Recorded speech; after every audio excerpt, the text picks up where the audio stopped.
अस्सलाम वालेकुम 8th class. बेटा हम तर्जमा कुरान में सूरत निसा पढ़ रहे हैं।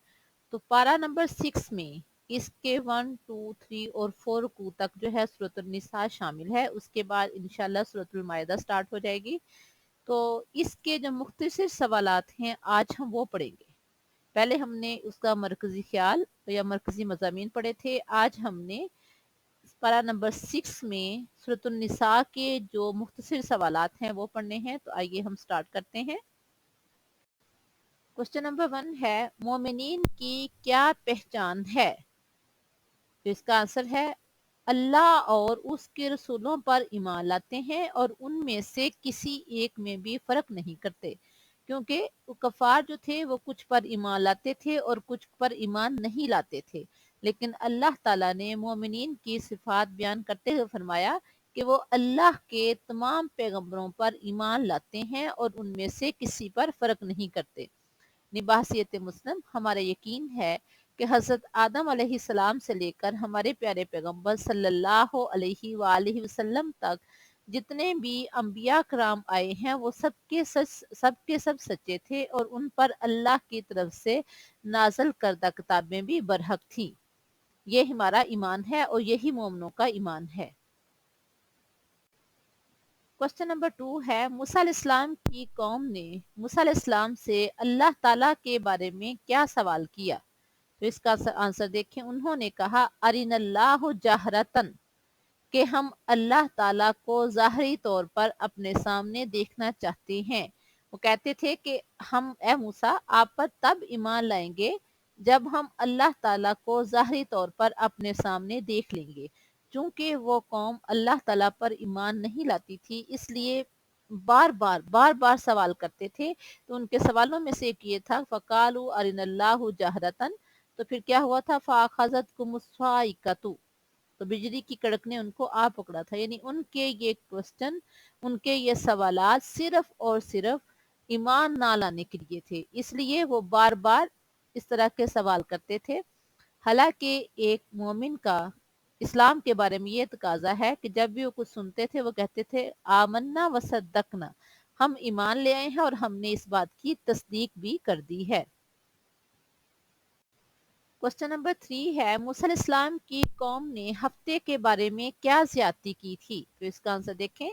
अल्लाह ताला ने मूसा अलैहिस्सलाम की कौम को हफ्ते के दिन मछलियां पकड़ने से मना फरमाया था, लेकिन वो कौम हफ्ते के दिन मछलियां पकड़ने से बाज नहीं आई थी। लेकिन वो कौम हफ्ते के दिन भी मछलियां पकड़ने से बाज नहीं आई थी। अल्लाह ताला ने उनसे कहा था कि आपने हफ्ते के दिन मछलियां नहीं पकड़नी, लेकिन उन्होंने ज्यादती की और वो हफ्ते के दिन मछलियां पकड़ते थे। क्वेश्चन नंबर 4 है, मछलियां पकड़ने की नाफरमानी करने पर अल्लाह ताला ने बनी इसराइल को क्या सजा दी? तो इसका आंसर देखें। अल्लाह ताला ने उन्हें जलीलो ख्वार बंदर बना दिया। फजाअलनाहुम कीरदतन खासीन, तो अल्लाह ताला फरमा रहे हैं कि हमने उनको जलीलो ख्वार बंदर बना दिया। क्वेश्चन नंबर 5 है, अंबिया का कत्ल किन लोगों ने किया? इसका आंसर है बनी इसराइल ने। वयक्तुलून अल अंबिया बिगैरिल हक, वयक्तुलूना, और वो कत्ल करते थे अल अंबिया, अंबिया को बिगैरिल हक, ना हक, यानी अंबिया का ना हक कत्ल किया करते थे। यानी ये काम कौन करते थे? बनी इसराइल। क्वेश्चन नंबर 6 है, ईसाइयों ने हजरत ईसा अलैहिस्सलाम के खिलाफ क्या साजिश की थी? तो इसका आंसर देखें। ईसाई हजरत ईसा अलैहिस्सलाम को सूली चढ़ाना चाहते थे। उन्होंने मिलकर हजरत ईसा अलैहिस्सलाम के खिलाफ साजिश की, तो अल्लाह ने अपने पैगंबर को बचाना भी था और बचा भी लिया। उन्होंने साजिश में सूली तैयार की और हजरत ईसा अलैहिस्सलाम को सूली पर चढ़ाना चाहते थे। लेकिन फिर क्या हुआ? ईसाइयों की साजिश का क्या अंजाम हुआ? अल्लाह ताला ने उनके दिलों में शुबा डाल दिया। उन्होंने हजरत ईसा अलैहिस्सलाम को कत्ल नहीं किया, बल्कि अल्लाह ने हजरत ईसा अलैहिस्सलाम को अपनी तरफ उठा लिया। यानी उन्होंने सूली तैयार की और फिर उनके दिलों में वलाकिन शुब्बिहा लहुम, अल्लाह ने उनके दिलों में शुबा डाल दिया। और रवायात के मुताबिक जो पता चलता है, जो शख्स सूली तैयार करने में सबसे आगे आगे था उसी को पकड़कर उन्होंने सूली पर चढ़ा दिया।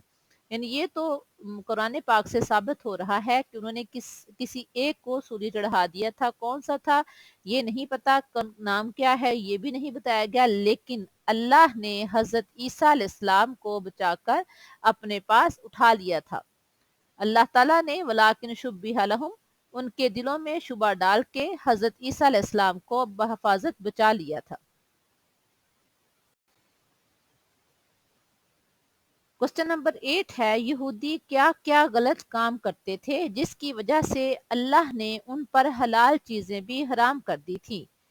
تو اس کا آنسر دیکھیں, وَحَرَّمَ اللَّهُ عَلَيْهِمُ الطَّيِّبَاتِ, کہ اللہ نے ان پر حلال چیزیں بھی حرام کر دی تھی. وجہ کیا تھی؟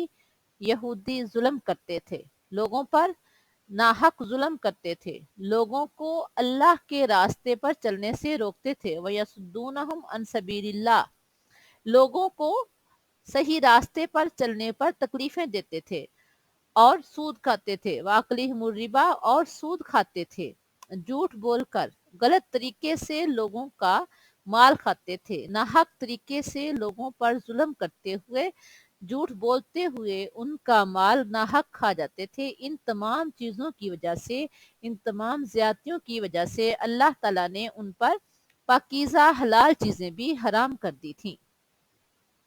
کوسچن نمبر 9 ہے, کلیم اللہ کس پیغمبر کا لقب ہے؟ کلیم اللہ, اللہ سے گفتگو کرنے والا.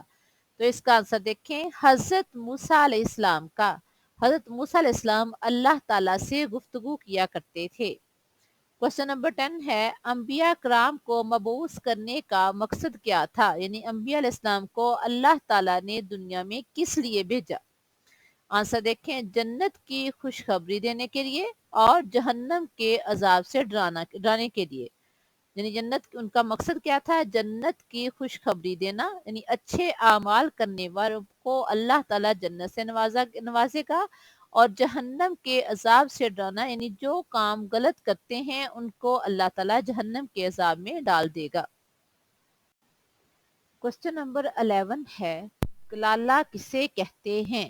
اس کا آنسر دیکھیں, ایسا شخص, اس میں مرد بھی ہے اور عورت بھی دونوں شامل ہیں, جس کے نہ ماں نہ باپ ہوں, نہ اولاد ہو نہ بیوی.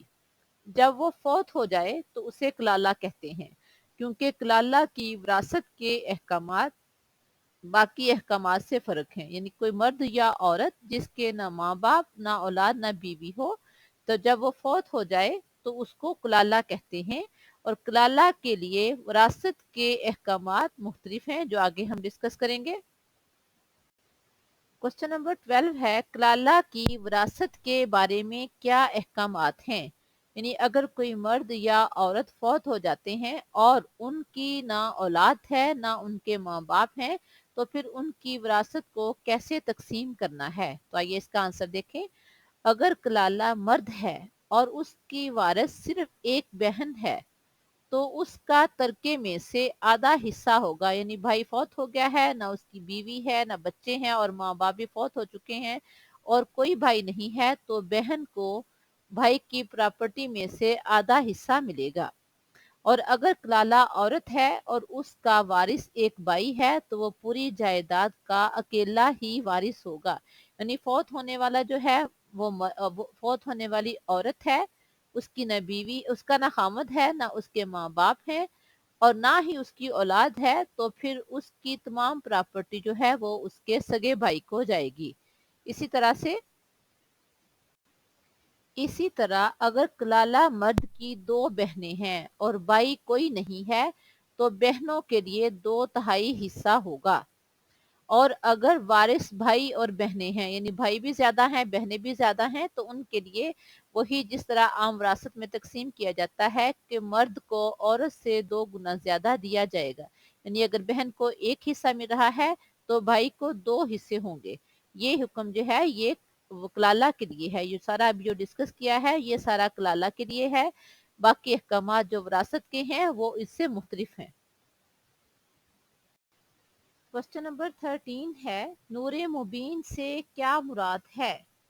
قرآن کریم میں لفظ استعمال ہوا نور مبینہ, اسی صورت میں سورۃ النساء میں نور مبینہ, تو اس سے مراد ہے قرآن کریم. अल्लाह ताला ने कुरान करीम को नूर मुबीना कहा है, यानी वाज़ेह रोशनी। क्वेश्चन नंबर 14 है, हजरत ईसा अलैहिस्सलाम कौन है?